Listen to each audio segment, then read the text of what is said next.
Assalamualaikum warahmatullahi wabarakatuh. Perkenalkan, nama saya Nur Hasida dari kelompok 7, ingin mempresentasikan dengan judul Hak Cipta.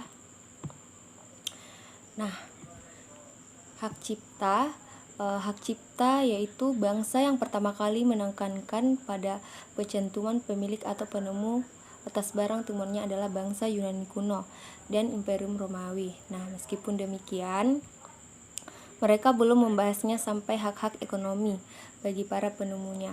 Hal ini berlangsung hingga ditemukannya mesin percetakan pada abad ke-15. Nah, yang selanjutnya mulai dipikirkan perlunya perlindungan hak cipta dan penggandaan naskah-naskah pada masa itu kebanyakan dilakukan oleh kaum gereja atas pesanan lingkungan kerajaan di Eropa. Nah, di sini saya akan membahas ada Piagam Perizinan tahun 1662, ada juga Undang-Undang Anne, Prinsip Dasar Konsep Haki, dan nanti selanjutnya teman saya yang akan jelaskan. Nah, baik, kita masuk ke pertama, yaitu Piagam Perizinan tahun 1662. Nah, kemampuan untuk mencetak buku-buku dengan biaya yang lebih murah mulai memarakkan isu pembajakan. Nah, seiring dengan bertambahnya jumlah percetakan di Inggris, raja kemudian mengeluarkan hak-hak istimewanya untuk mengatur perdagangan buku dan melindungi percetakannya dari pembajakan. Nah, inilah ketetapan pertama tentang pengendalian atas barang cetakan. Nah, ketetapan ini dikenal dengan Lisensin Act 1662. Piagam inilah yang membangun konsep pendaftaran atau register atas buku-buku berizin. Nah, pada tahun 1681 Piagam Perizinan tersebut dicabut dan peran stationer company dibenahi oleh hukum yang memberikan wewenang kepemilikan buku-buku terdaftar pada sejumlah anggotanya, nah agar mereka sendiri yang mengatur perdagangan buku cetakannya. Oke, kita masuk di kedua, yaitu Undang-Undang Anne. Nah, Undang-Undang Anne merupakan piagam hak cipta pertama di dunia. Piagam ini memperkenalkan dua konsep baru. Yang pertama ada pengarang sebagai pemilik hak cipta dan prinsip mengikat tentang perlindungan atas hasil-hasil yang dipublikasikan. Nah, piagam ini juga mengatur penyimpanan sebanyak 9 cetakan atas suatu buku pada perpustakaan tentu suatu negara. Nah, selain itu, penggunaan istilah perlindungan hak cipta juga diperluas untuk hasil-hasil pekerjaan lainnya. Oke, baik, kita masuk ke tentang Undang-Undang Anne. Ada dua. Yang pertama itu ada Piagam Hak Cipta Internasional 1886 dan Konvensi Berne.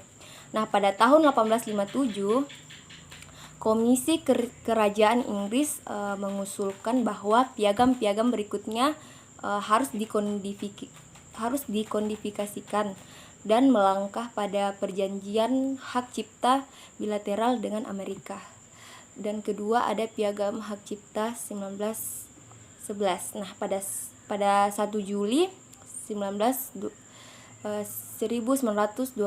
Piagam Hak Cipta mulai berlaku. Piagam ini melakukan revisi dan meninjau ulang piagam sebelumnya. Nah, perkembangan itu mencakup pengenalan tentang perluasan lebih lanjut atas istilah perlindungan dan istilah hak cipta.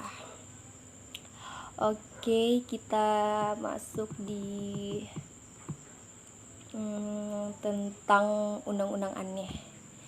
Nah, di sini kita jelaskan yang pertama itu ada Konvensi Hak Cipta Dunia atau UCC. Nah, UCC dibentuk oleh UNESCO atau United Nations Educational, Scientific and Culture Organization. Nah, sebagai alternatif dan Konvensi Berne bagi negara-negara yang tidak menyetujui dengan aspek-aspek yang termaktub dalam konvensi Berne. Nah, namun masih ingin berpartisipasi dan perlindungan hak cipta multilateral.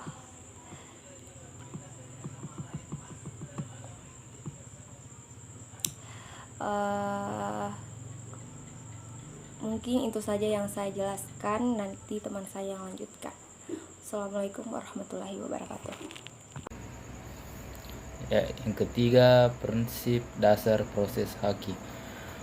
Hak atas kekayaan intelektual adalah hak yang timbul dari suatu karya yang dihasilkan dengan menggunakan kemampuan intelektual manusia yang bermanfaat bagi kehidupan masyarakat.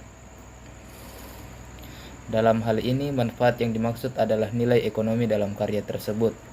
Dalam teknik pelaksanaannya, haki diklasifikasikan berdasarkan jenis pemakaian objek atau barangnya menjadi dua kategori, yaitu industrial property dan hak cipta atau dalam kurung copyright. Keempat, industrial property. Yang dimaksud dengan industrial property adalah semua benda hasil kreasi dan digunakan untuk tujuan industri atau komersial. Material yang termasuk dalam kategori ini adalah merek, desain industri, desain tata letak sirkuit terpadu, PVT, rahasia dagang, dan paten. Contoh industrial property yaitu merek, yang kedua desain dan tata letak sirkuit terpadu, yang ketiga desain industri, dan keempat perlindungan varietas tanaman. Selanjutnya merek. Merek adalah suatu tanda yang berupa gambar, nama, kata, huruf-huruf, angka-angka, susunan warna atau kombinasi dari unsur-unsur tersebut yang memiliki daya pembeda dan digunakan dalam kegiatan perdagangan barang dan jasa. Merek dapat digunakan sebagai tanda pengenal untuk membedakan hasil produksi yang dihasilkan oleh seseorang atau beberapa orang secara bersama-sama atau badan hukum dengan produksi orang lain atau badan hukum lainnya. Berikut beberapa ketentuan dengan merek. Merek harus memiliki daya pembeda. Yang kedua, merek tidak boleh menggunakan nama barang yang dimintakan perlindungan. Yang ketiga, merek tidak boleh menggunakan nama yang generik. Yang keempat, merek hanya dilindungi untuk satu kelas merek atau jasa. Selanjutnya, desain industri adalah suatu kreasi bentuk, konfigurasi, komposisi garis, warna, garis dan warna, atau gabungan daripadanya yang berbentuk 3 dimensi atau 2 dimensi yang memberikan kesan estetis dan dapat diwujudkan dalam pola 3 dimensi atau 2 dimensi serta dapat dipakai untuk menghasilkan suatu produk, barang, komoditas industri, atau kerajinan tangan. Selanjutnya, perlindungan varietas tanaman. Perlindungan varietas tanaman yang selanjutnya disingkat PVT adalah perlindungan khusus yang diberikan negara, yang dalam hal ini diwakili oleh pemerintah dan pelaksanaannya dilakukan oleh Kantor Perlindungan Varietas Tanaman terhadap varietas tanaman yang dihasilkan oleh pemulia tanaman melalui kegiatan pemulia tanaman. Berikut beberapa syarat teknis pengajuan PVT dari kepada Departemen Pertanian. Pertama, baru. Yang kedua, unik. Yang ketiga, seragam. Yang keempat, stabil. Selanjutnya, desain dan tata letak sirkuit terpadu. Sirkuit terpadu adalah suatu produk dalam bentuk jadi atau setengah jadi yang di dalamnya terdapat berbagai elemen dan sekurang-kurangnya satu dari elemen tersebut adalah elemen aktif yang sebagian atau seluruhnya saling berkaitan serta dibentuk secara terpadu di dalam sebuah bahan semikonduktor yang dimaksudkan untuk menghasilkan fungsi elektronik, sedangkan desain tata letak adalah kreasi berupa rancangan peletakan 3 dimensi dari berbagai elemen.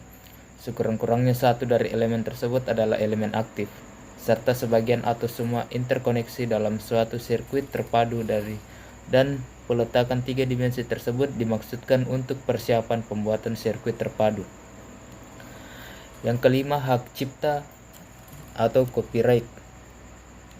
Hak cipta berarti hak untuk memperbanyak suatu ciptaan yang dalam praktiknya termasuk hak untuk mempublikasikan dan menyebarluaskan. Skema hak cipta di Indonesia diatur dalam pasal 1 UU nomor 19 tahun 1992.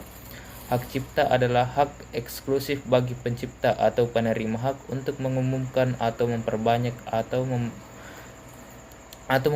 atau memberikan izin untuk itu dengan tidak mengurangi pembatasan-pembatasan menurut peraturan perundang-undangan yang berlaku. Baiklah, saya akan melanjutkan materinya, yaitu jenis ciptaan yang dilindungi. 1. Buku, pamflet, dan semua hasil karya tulis lain.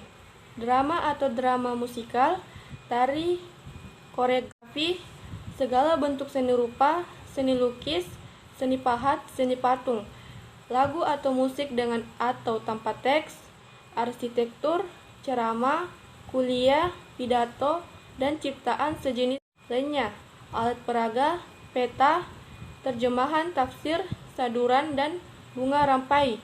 Lama perlindungan, seumur hidup pencipta ditambah 50 tahun setelah pencipta meninggal dunia. 2. Program komputer, sinematografi, fotografi, database, karya hasil pengalih wujudan. Lama perlindungan 5 tahun sejak pertama kali diumumkan. 3. Perwajahan karya tulis yang diterbitkan. Lama perlindungan 5 tahun sejak pertama kali diumumkan.